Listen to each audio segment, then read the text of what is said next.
নমস্কার বন্ধুরা, এজিএম রূপা কিচেনে অনেক অনেক স্বাগত জানাই। তো আমার আজকের রেসিপি সর্ষে ইলিশ। বর্ষাকালে এই সর্ষে ইলিশ খেতে অনেক দারুণ লাগে। তো চলুন সর্ষে ইলিশ রান্না করব, দেখতে থাকুন। এখানে গোটা মাছ নিয়েছি, দেখতে পাচ্ছেন। তো এগুলো এখন কেটে পরিষ্কার করে নিয়ে আসলাম। দেখুন কি কি দেব, উপকরণগুলো সব নিয়েছি, যেহেতু সর্ষে ইলিশটা নিয়েছি। দেখুন এখন চলে আসলাম রান্নায়। তো প্রথমে দিয়ে দেব তেল গরম হতে দিব পেঁয়াজ কুচি একটু নেড়ে চেড়ে নেব। সর্ষে ইলিশে মাছ ভাজতে হয় না, ইলিশ মাছ এমনিতে না ভাজলে ভালো লাগে খেতে। তো দিয়ে দেব পেঁয়াজ বাটা, আদা বাটা, এগুলো দিয়ে একটু নেড়ে চেড়ে নেব। তো দিয়ে দেব টমেটো দিয়ে আরেকটু নেড়ে চেড়ে নেব। দেখুন আজকে প্রকৃতিটা অনেক সুন্দর, অনেক ভালো লাগতেছে। তো দিয়ে দিলাম 1 চা চামচ হলুদ, দিব সামান্য পরিমাণ মরিচ গুঁড়ো, কালারটা একটু সুন্দর আসার জন্য, না হলে এটা না দিলেও সারে। দিয়ে দিয়েছি 1 চামচ জিরে গুঁড়ো, 1 চামচ ধনিয়া গুঁড়ো। দিয়ে দেব কাঁচামরিচ বাটা। এখানে কাঁচামরিচ বাটাটা দিলে ভালো লাগে, সর্ষে ইলিশে কাঁচামরিচ বাটাটা অনেক ভালো লাগে, তাই চেষ্টা করবেন কাঁচামরিচ বাটা দিয়ে সর্ষে ইলিশ রান্না করার জন্য। তো দিয়ে দিলাম পরিমাণ মতো লবণ, দিয়ে নেড়ে চেড়ে নেব।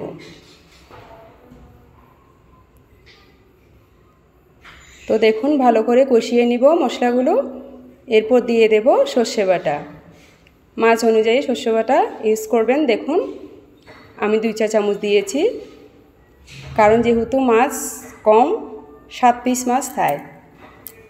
তো দেখুন আমি এখন সর্ষে বাটা দিয়ে একটু কষিয়ে নিলাম। বেশি কষাতে যাবেন না, কারণ সর্ষে বাটা বেশি কষিয়ে নিলে তেতো হয়ে যায়। তো এখন মাছে হালকা হলুদ মেখে নিলাম। এখন বসিয়ে দেব সর্ষে বাটার উপর। দেখুন সব মাছ দিয়ে একটু হালকা জাল দিয়ে নেড়ে চেড়ে দেব। দেখুন এপাট ওপাট উল্টে দেব। বর্ষায় সর্ষে ইলিশ খেতে অনেক ভালো লাগে, অনেক দারুণ লাগে। আপনারা হয়তো জানেন, তারপরেও বলতেছি, কারণ আমার অনেক ভালো লাগে তাই আপনাদেরও বলতেছি। অনেকটাই দারুণ হয় বর্ষাকালে এই সর্ষে ইলিশ। তো দিয়ে দেব পরিমাণ মতো জল বেশি দিব না, যেহেতু সর্ষে ইলিশ সামান্য পরিমাণ দিব। তার দেওয়ার কারণ একটু মাছটা সেদ্ধ হবে তাই। তো দেখুন আমি দিলাম অল্প করে জল, বেশি দিই নাই। এখন একটু নেড়ে চেড়ে, আর চামচ দিয়ে নাড়বো না, একটু নেড়ে চেড়ে দেবো এভাবে।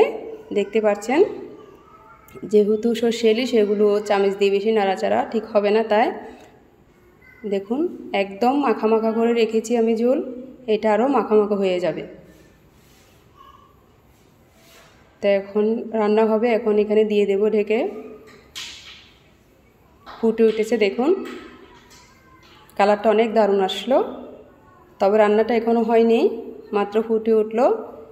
এখন একটু ঢেকে দিয়ে দেব।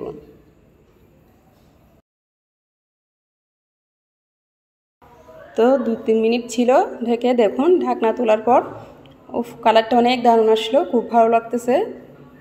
আপনারা সবাই দেখতে পাচ্ছেন, যেহেতু সর্ষে ইলিশ কালারটা এরকমই আসে। তো এখন দিয়ে দেব তাতে ধনে পাতা উপর থেকে ছড়িয়ে দিব সুন্দর করে। তো এরপর দিয়ে দিব কয়েকটা কাঁচামরিচ কেটে রেখেছিলাম। এখন এটা সুন্দরের জন্য দিয়ে দেব, না হলে তো আমি কাঁচামরিচ বাটা ইউজ করেছি, এটা দিচ্ছি একটু ভালো লাগার জন্য। দেখুন আর একটু নেড়ে চেড়ে দিলাম, আবার দিয়ে দিলাম ঢেকে। দেখুন আমার রান্না এখন প্রায় শেষ, একদম মাখা মাখা হয়ে গিয়েছে সর্ষে ইলিশ, দেখতে অনেক ভালো লাগতেছে। আপনারা এভাবে রান্না করার চেষ্টা করবেন, অর্থাৎ কাঁচা মরিচ বাটা দিয়ে, ভালো লাগবে খেতে। তো দেখুন আমি চলে আসলাম পরিবেশনায়। দেখতে পাচ্ছেন আপনারা অনেক দারুণ লাগতেছে, অনেক ভালো লাগতেছে। আমি আর কি বলবো, কেমন হয়েছে দেখতে আপনারা অবশ্যই কমেন্ট করে জানাবেন। তো আমার সর্ষে ইলিশ যদি রান্না আপনাদের ভালো লেগে থাকে অবশ্যই কমেন্ট করে জানাবেন।